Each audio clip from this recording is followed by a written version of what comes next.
그대는 한 여자와 살면서 그를 아내라 부른다. 그대는 한 남자와 살면서 그를 남편이라 부른다. 그대는 남편과 아내에 대해서 진정으로 아는가? 그대에게서 태어난 자녀에 대해서 진정으로 아는가? 그들의 눈을 침묵 속에서 들여다본 적이 있는가? 그대가 알고 있는 것은 무엇인가? 안녕하세요. 정목입니다. 만약 누군가가 당신 누구세요? 라고 묻는다면 우리는 보통 관계나 이름을 이야기하죠. 우리는 어디서 어디까지일까요? 진정으로 관계와 이름이 나일까요? 가까운 관계의 부모님이나 아내와 남편, 그리고 자녀와 지인들, 우린 그들에 대해서 굉장히 많은 걸 알고 있는 것 같지만 사실 우리는 아무것도 모르는 건 아닌지요. 가끔은 잠시 멈추어 서서 자신을 향해 나는 누구인가? 라는 근원적인 질문을 던져보는 건 어떻겠습니까? 나무 아래 앉아서 오늘 첫 곡은 하얀 불탑으로 시작하겠습니다.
제가 여러 해 전에 몽골에 갔을 때 구입한 음반인데요. 굉장히 음악 소리가 좀 애잔하지요. 이게 마두금이라고 하는 악기입니다. 말머리 뼈에다 이렇게 줄을 달아서 연주하는 건데 몽골 사람들은 말과 함께 태어나서 말과 함께 죽는다는 말이 있을 정도로 말과의 그 관계가 아주 보통이 아니죠. 그 뼈에다 줄을 달아서 연주를 함으로써 그 말과에 대한 어떤 우정, 뭐 가족과 같았던 것을 애도하는 게 아닌가 그런 생각을 해봅니다. 그 티베트 불교의 영향을 받은 몽골에는 라마 불교라고 하죠. 그래서 흰 불탑들이 이렇게 사찰 사원 주변에 가면 있어요. 하얀색으로 이렇게 탑을 칠을 해서 뭐 여러 개 층층이 있기도 하고 그런 곳에 모여서 기도도 하고 뭐 이렇게 탑돌이 같은 걸 하면서 이렇게 연부를 하는 거를 본 적도 있어요. 몽골은 지금도 물이 풍족하진 않은 나라이죠. 물이 얼마나 소중했으면 이 징기스칸의 대법령, 그 대법령을 자사크라고도 부릅니다마는 법령에 보면 물과 재에 직접 오줌을 누는 사람은 사형에 처한다. 이런 말이 있을 정도예요. 얼마나 물이 귀했으면 흘러가는 강물의 소변을 본다 할지라도 사형에 처하겠다라는 법령이 정해졌겠습니까? 그뿐만 아니라 징기스칸의 그 법에는 보면 물에다 직접 손을 씻을 수도 없어요. 그러니까 뭐 바가지나 이런 그릇에 물을 담아서 손을 씻고 그리고 또 너덜너덜해질 때까지 이 옷을 입어서 때가 꼬질꼬질해야 그때 한번 빠는 거지 아무 때나 세탁을 해서도 안 돼요. 백이민족인 우리나라로서는 이 옷이 너덜너덜해지고 누더기가 될 때까지 까맣게 때가 탈 때까지 빨래를 못한다. 그러면 백이민족도 아니겠지만 징기스칸의 법령으로 보자면 아마 우린 전부 거의 중형을 받게 되는 거죠. 중죄를 저지른 그리고 아마 사형에 처해지는 게 아닌가 싶습니다. 2100년이 되면 지구의 많은 부분들이 사막화가 된다 그래요. 그만큼 건조하고 물이 없어진다는 뜻이죠. 사실 우리가 펑펑 흘리면서 쓰고 있는 물, 그 물 한 방울, 기름 한 방울이 얼마나 우리에게 소중하고 귀한 것인지, 우리는 이렇게 풍풍 흘려서 쓰고 있는 물이 지구촌 어딘가에서는 피보다도 소중한 것인지를 생각하다 보면 꼭 징기스칸의 법령이 아니라 해도 물 쓰는 태도와 습관, 기름을 쓰는 태도에 대해서도 좀 더 또 생각해 보게 됩니다. 추석이죠. 8월 한가위, 뭐 고향에 가는 거. 우리나라 사람들은 이 8월 한가위가 되면 풍요로움과 풍성함을 먼저 떠올리지 않는가 싶어요. 오늘은 그렇게 마음속에 둥근 보름달이 떠오기를 바라는 마음 담아서 음악을 보내드릴게요. Come Silver Moon.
보름달이 이렇게 두둥실 떠서 그게 강물에 비치면 은빛 물결처럼 이렇게 찰랑찰랑찰랑하죠.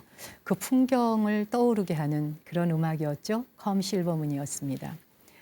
사실 추석이라 그러면 우리는 설 때의 그 명절 느낌보다는 오히려 오곡백과의 풍성함에 더 큰 의미가 있는 것이 추석이어서 아무래도 마음까지도 더 풍요로워지고 보름달이 둥실 떠오를 것 같지 않나요? 모든 과실들, 모든 그 열매 매달리는 것들이 가장 많이 매달리는 때가 이 9월 가을이기도 합니다. 가을이 주는 그 풍요로움의 느낌이 아니라면 우리 인간이 얼마나 삶이 더 팍팍할까 그런 생각도 해보게 되네요. 바람 속에 책 한 권 지난 시간에 들으셨죠? 근데 그 바람 속에 어떤 책이 나올까 매 시간마다 궁금해 하실 것 같아요.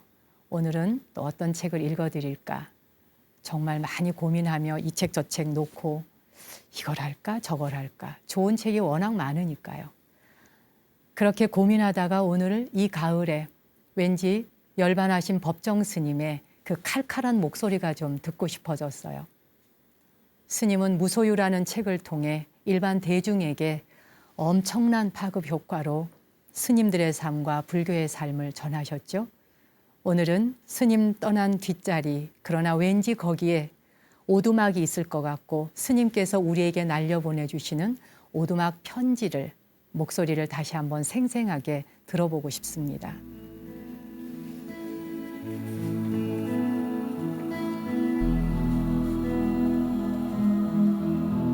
진정한 만남은 상호 간의 눈뜸이다. 영혼의 진동이 없으면 그건 만남이 아니라 한때의 마주침이다. 그런 만남을 위해서는 자기 자신을 끝없이 가꾸고 다스려야 한다. 좋은 친구를 만나려면 나 자신이 좋은 친구감이 되어야 한다. 왜냐하면 친구란 내 부름에 대한 응답이기 때문이다. 이런 식구가 있다. 사람이 하늘처럼 맑아 보일 때가 있다. 그때 나는 그 사람에게서 하늘 냄새를 맡는다. 사람한테서 하늘 냄새를 맡아본 적이 있는가? 스스로 하늘 냄새를 지닌 사람만이 그런 냄새를 맡을 수 있을 것이다. 인간관계에서 권태는 시간적으로나 공간적으로 늘 함께 있으면서 부딪힌다고 해서 생기는 것만은 아니다. 창조적인 노력을 기울여 변화를 가져오지 않고 그저 맨날 비슷비슷하게 되풀이되는 습관적인 일상의 반복에서 삶에 녹이 스는 것이다. 생각과 영혼의 공감대가 없으면 인간관계가 투명하고 살뜰해질 수 없다. 모처럼 친구끼리 만나서 이야기를 나누면서 공통적인 지적 관심사가 없기 때문에 만남 자체가 빛을 잃는 일이 얼마나 많은가. 사람은 저마다 따로따로 자기 세계를 가꾸면서도 공유하는 만남이 있어야 한다.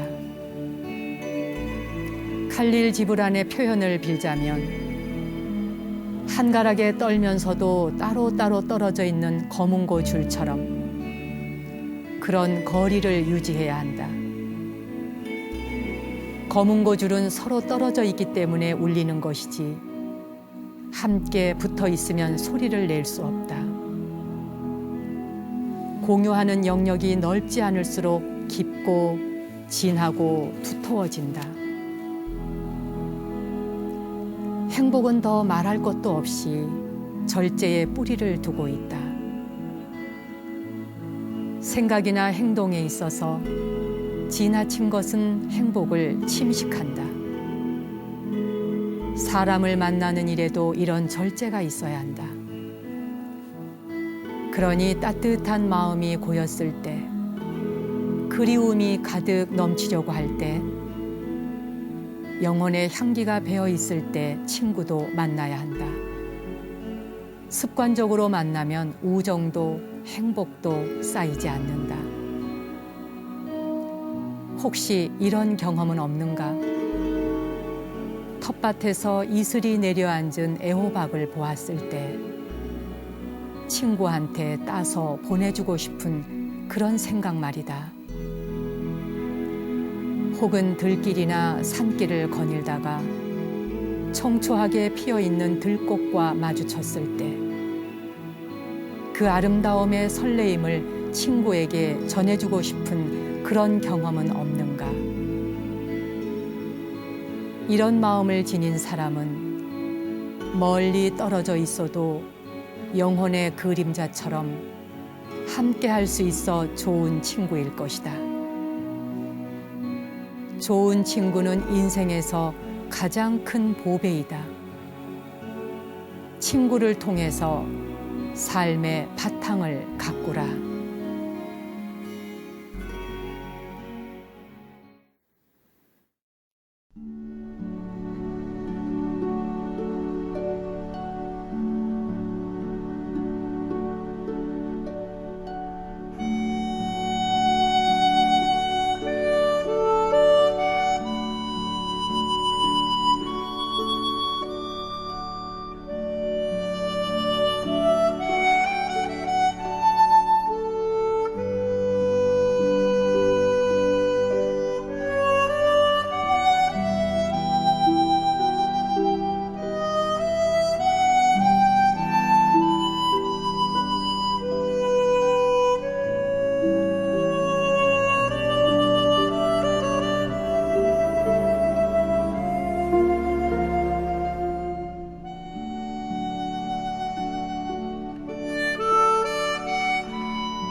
귀에 상당히 익숙한 음악이지요. 젊은 수도사가 무용가 타이스의 유혹에서 벗어나기 위해서 열정적으로 또 수행한다는 그런 내용이 담긴 종교적인 음악입니다. 마스네의 타이스의 명상 들어보셨습니다.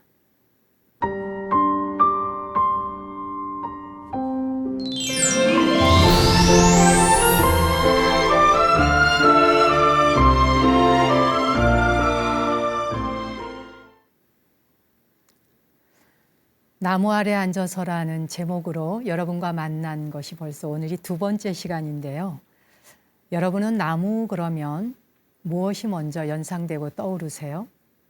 글쎄요, 사람마다 다 다르겠죠. 또 여러분이 좋아하시는 나무는 무엇이 있는지요? 그러고 보니까 저도 좋아하는 나무가 너무 많아서 막상 이름을 얘기하려니 머릿속에서 중중무진으로 나오는데요. 우선 전 단풍나무가 참 좋더라고요. 단풍나무가 붉게 물들어가고 그리고 이제 또 은행나무도 노랗게 물들어가겠죠. 단풍이 물들어가는 가을을 기다리면서 나무 아래 앉아 이번 시간은 달팽이 편지를 전해드리는 시간입니다. 달팽이 편지는 누구나 참여하실 수 있어요. 이 시간에 여러분들도 편지를 많이 보내주시면 고맙겠습니다. 오늘은 학생이 저에게 보내준 편지를 소개해 드릴까 합니다. 신촌에 살고 있다는 홍나원 양의 편지 소개할게요.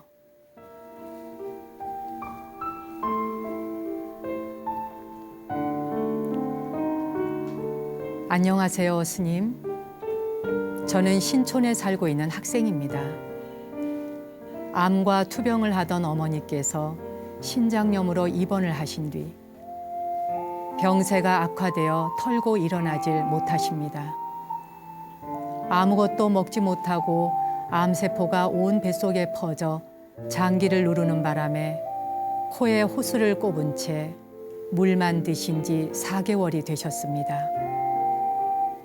병원에서는 이미 몇 달 전부터 치료가 불가능하다고 그 어떤 조치도 취하지 않은 채 모르핀만 처방을 해주는 상태이지요.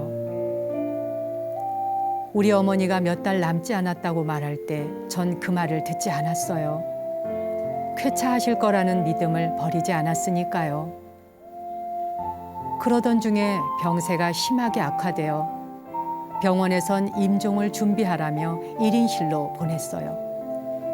며칠 내로 돌아가실 것이라는 말만 남긴 채 의식이 없어 헛소리를 하고 입이 말라 손가락에 물을 묻혀 혀를 축여드리고 단 1시간도 잠을 잘 수 없는 날들이 이어졌습니다.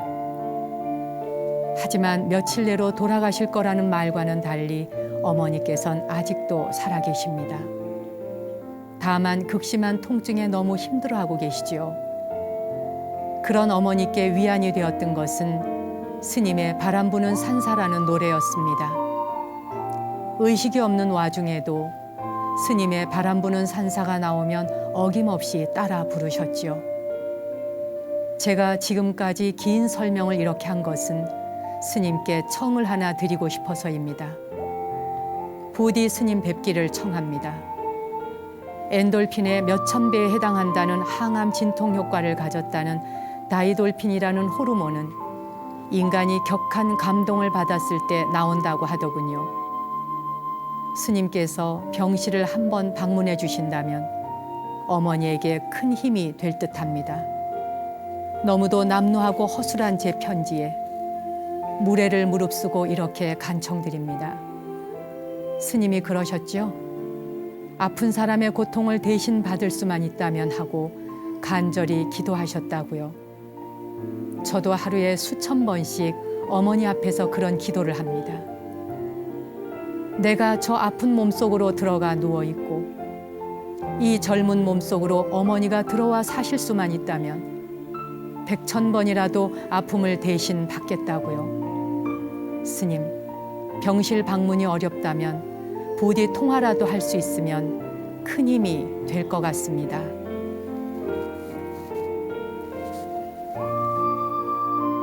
괜찮으신 어머님에게 내가 살아생전 무엇을 해드릴 수 있을까 고민하며 딸이 저에게 이렇게 편지를 보냈습니다. 사실은 이 학생의 간절한 편지를 받고 제가 병실을 다녀왔습니다. 제가 병실에 찾아가 배웠을 때 어머니는 온몸에 호수를 끼고 전신을 움직일 수가 없었죠. 그런데 저를 보자마자 활짝 웃으시면서 얼마나 기뻐하시던지요. 그래서 함께 잠시 기도하고 인생에서 이렇게 활짝 웃어본 적이 언제일까 싶을 만큼 그렇게 즐거운 짧은 시간을 보냈습니다. 아무리 아프고 통증이 힘들다 해도 떠나는 마지막 순간까지도 부처님을 생각하는 그 마음을 잊지 않으시기 바란다 했더니 그것만큼은 자신이 꼭 지니고 가겠다. 그것만큼은 잊지 않는다. 이런 말씀을 하셨어요. 그리고 제가 돌아온 뒤 며칠 뒤에 그 어머니가 돌아가셨다는 소식을 듣게 됐습니다. 죽음이 당도했을 때에도 일념으로 부처님의 명호를 잊지 않고 정진하는 그 마음 고스란히 가지고 떠나다 보면 분명히 그분은 극락정토에 탄생하지 않겠습니까? 극락왕생을 다시 한번 발언하는 마음 담아 어머니가 살아생전 그렇게 아픈 순간에도 바람 부는 산사가 나오면 따라 부르셨다 하니 오늘 제 노래를 영전에 공양 올릴까 합니다.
살아있을 때 죽을 것을 생각할 것이 아니라 살아가는 동안 걸림없이 사는 삶이 얼마나 더 중요한 일이겠습니까? 오늘 잡보장경 걸림없이 사는 삶, 이 시간 마지막 순서로 들려드려야겠네요. 유리하다고 교만하지 말고 불리하다고 비굴하지 말라. 자기가 아는 대로 진실만을 말하여 주고받는 말마다 악을 멀리해 듣는 이에게 편안함과 기쁨을 주어라. 무엇을 들었다고 쉽게 행동하지 말고 그것이 사실인지 깊이 생각해 이치가 명확할 때 과감히 행동하라. 제 몸을 위해 턱없이 악행하지 말고 핑계대어 정법을 어기지 말며 지나치게 인색하지 말고 성내거나 질책하지 말라. 이기심을 채우고자 정의를 등지지 말고 원망을 원망으로 갚지 말라. 위험에 직면해 두려워 말고 이익을 위해 남을 모함하지 말라. 객기를 부려 만용하지 말고 마음이 허약하여 비겁하지 말며 지혜롭게 중도의 길을 가라. 사나우면 남들이 꺼려하고 나약하면 남이 업신여기게 되니 사나움과 나약함을 버리고 중도를 지켜라. 바위처럼 침묵하고 임금처럼 말하며 흰 눈처럼 냉정하고 불처럼 뜨거워라. 태산 같은 자부심을 갖고 누운 풀처럼 자기를 낮추어라. 임금처럼 위엄을 갖추고 구름처럼 한가로우라. 역경을 참아 이겨내고 형편이 잘 풀릴 때를 조심하라. 재물을 오물처럼 볼 줄 알고 터지는 분노를 잘 다스려라. 때로는 마음껏 여유를 즐기고 사슴처럼 민첩하고 조심할 줄 알고 호랑이처럼 용기 있고 당당하라. 때와 처지를 살필 줄 알고 부귀와 쇠락이 교차함을 알라. 이것이 지혜로운 사람의 삶이니라. 잡보장경, 이대로만 산다면 사는 것도 걱정할 것 없고 죽음 또한 걱정할 게 없겠죠? 걸림없이 사는 삶, 우리 그렇게 함께 정진하기로 해요. 나무 아래 앉아서 오늘 순서 마칩니다. 다음 시간에 뵙겠습니다. 고맙습니다.